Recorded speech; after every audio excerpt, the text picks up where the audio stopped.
Kantara chapter 1 बहुत लोगों ने देखी लेकिन कोई समझ नहीं पाया फिल्म के मेन हीरो ऋषभ शेट्टी नहीं बल्कि ये बूढ़ा आदमी है। कौन है ये, क्यों है ये, किस लिए है ये? ऐसे 10 बड़े सीक्रेट्स बताऊंगी आपको जिनको सुनते ही कांतारा चैप्टर 1 को दोबारा देखने का मन कर जाएगा। एक नए तरीके से फिल्म को आपका दिमाग सोचने लग जाएगा। उससे पहले स्पॉइलर वार्निंग, जिसने कांतारा चैप्टर 1 अभी तक नहीं देखी तो क्यों नहीं देखी, लाइफ में ऐसा क्या कर रहे हो तुम? जाके सह परिवार ये 3 घंटे सिनेमा को जी के आओ, फिर लौट के दोबारा इस वीडियो पे आना। वादा करती हूँ मजा दुगना हो जाएगा। हाँ तो शुरुआत करते हैं फीमेल ऋषभ शेट्टी के साथ, जिन्होंने कांतारा की पहली फिल्म और अब ये नई वाली फिल्म दोनों में बहुत इंपॉर्टेंट रोल किया है, जिसपे किसी ने ध्यान नहीं दिया है। पुरानी कांतारा में ये ओरिजिनल राजा जिन्होंने देव के बदले गांव वालों को अपनी जमीन सौंपी थी, उनकी धर्मपत्नी माने महारानी का रोल किया था। उस सीन में ये 2 छोटे बच्चों के साथ नजर आती हैं। लेकिन इस नई कांतारा फिल्म में इनका सिर्फ एक छोटा सा सीन बहुत अजीब तरीके से दिखाया, जब फिल्म का लीड कैरेक्टर अचानक इनको देखकर जमीन पर गिर जाता है। यहाँ भी इनके साथ एक छोटा बच्चा दिखता है और ऐसा लगा जैसे इन दोनों को सिर्फ ऋषभ शेट्टी का कैरेक्टर ही देख पाया, बाकी दुनिया के लिए वो अदृश्य हैं। और शॉकिंग चीज ये है 1847 वाली कहानी जो पुरानी कांतारा में थी और ये नई वाली फिल्म जो उसके बहुत पीछे की कहानी है, दोनों फिल्मों में रानी का रूप बिल्कुल एक जैसा है। ये कैसे पॉसिबल हो सकता है कि इतने सालों के अंतर में रानी को सेम वैसा ही दिखाया है? पक्की बात है ये कैरेक्टर कांतारा के फ्यूचर के लिए बहुत मिस्टीरियस होगा।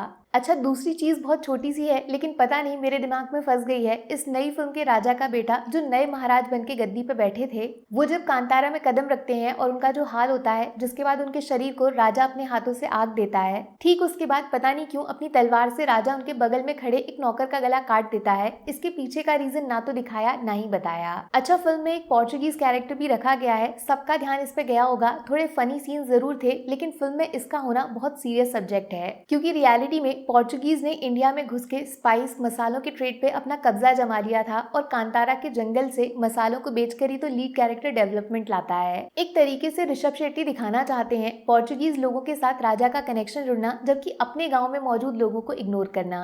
अगर तभी राजा कांतारा के लोगों पे भरोसा करता, उनको मौका देता, तो शायद आगे चल के पोर्चुगीज और बाकी अंग्रेज भी कभी हमारे देश में घुस ना पाते।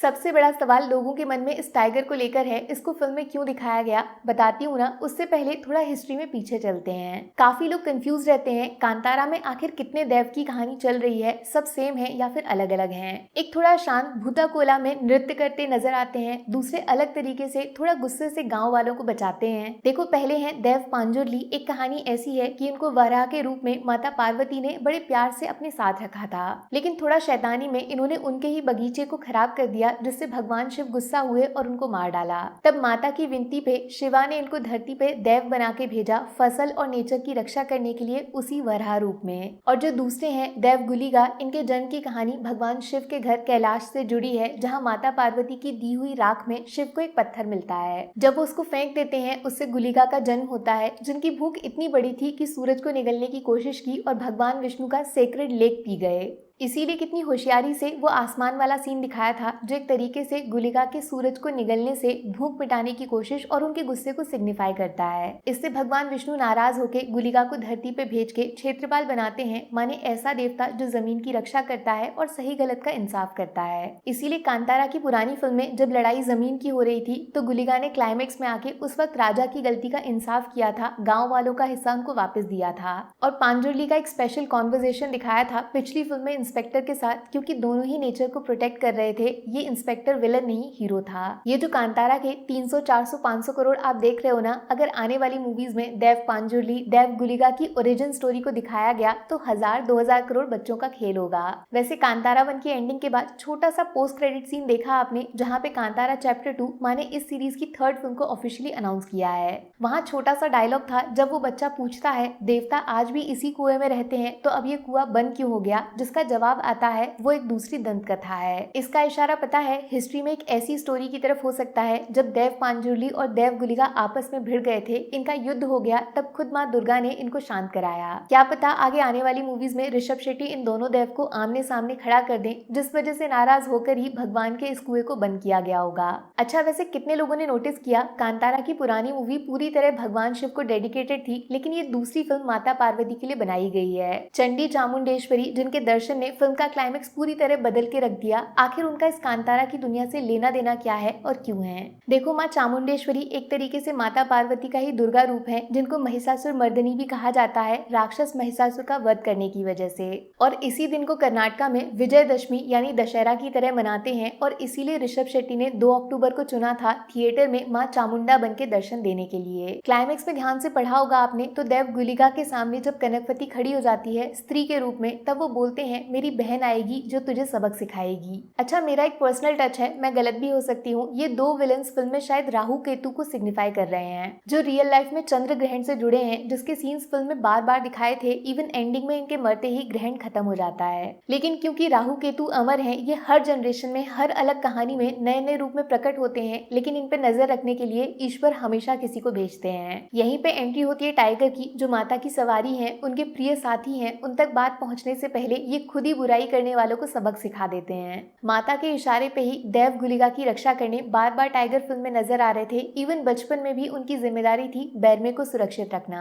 एक और दूसरा कैरेक्टर वो ब्रह्म राक्षस, जिससे फिल्म में सब डर रहे थे, जो कुएं के अंदर खुद भगवान शिव की रक्षा कर रहे थे। आपने पहचाना वो कौन है? ये खुद बाबा नंदी हैं, अपने महादेव के प्रिय साथी, हर जगह उनका साथ देने वाले। अब सबसे इंटरेस्टिंग और सबसे जरूरी सवाल, ये बूढ़ा आदमी आखिर है कौन और ये कांतारा के पूरे यूनिवर्स के लिए सबसे जरूरी कैरेक्टर क्यों होने वाला है? ये पॉइंट थोड़ा सा लंबा होगा, लेकिन प्रॉमिस कर रही हूँ कांतारा का पूरा लॉजिक A to Z सिर्फ इस एक पॉइंट में छुपा है। दिमाग को पकड़ के रखना, ब्लास्ट होने वाला है। नोटिस किया होगा तो फिल्म में ये कैरेक्टर सिर्फ लीड हीरो को नजर आता है, बचपन से लेकर एंडिंग तक हमेशा बैरमे के साथ मौजूद था।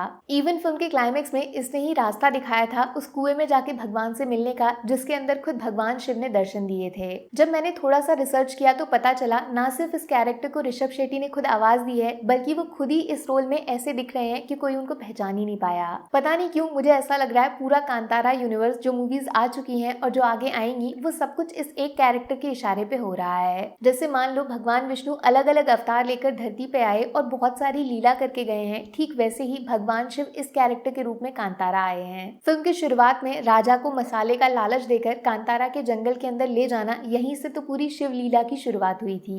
बाद में बैरमे के सपने में आके देव को रोते हुए दिखाना और क्लाइमेक्स में कुएं के बारे में बताना, जिससे माँ चामुंडा का बाहर आके एंड में उसी में वापस चले जाना, सब कुछ इसके इशारे पे ही तो हुआ है। ये शिव क्यों है, इसका एक बहुत अच्छा सा सबूत ये है कि क्लाइमेक्स सीन में ये अकेला सीधा जाके राहु केतु की टीम से भिड़ जाता है और राजा को पीछे ढकेल देता है। लेकिन जब एक स्त्री उसके सामने आती है तो वो लड़ने की कोशिश तक नहीं करता और उसके छूने से हवा में कहीं गायब सा हो जाता है। इसके बाद ही शिव की शक्ति पार्वती फिल्म में दर्शन देती है, माँ चामुंडी बनके, जो आगे चल के इन दोनों की लाश पे तांडव करती हैं त्रिशूल के साथ, माने उन्होंने वो शिव के लिए किया है। और ये कैरेक्टर ऋषभ शेट्टी खुद प्ले कर रहे हैं, वो भी इस तरीके से कि लोग पहचान ना सकें, तो जरूर कुछ ऐसा छुपा रखा है जिसे वो सीक्रेट ही रखना चाहते हैं और आगे आने वाली मूवीज में इस्तेमाल करना चाहते हैं। अब कुछ बाकी रह गया तो आप कमेंट्स में पूछ लेना, जवाब मिल जाएगा। और अगर मुझसे कुछ मिस्टेक हुई तो कन्नड़ा ऑडियंस करेक्ट कर सकती है। लेकिन एक बात पे मैं और आप सेम टू सेम एग्री करेंगे, इससे बेस्ट क्लाइमेक्स एक इंडियन फिल्म का दूसरा कुछ नहीं हो सकता। कांतारा कन्नड़ा नहीं, पूरे इंडिया का प्राइड है। बोलो हाँ या हाँ।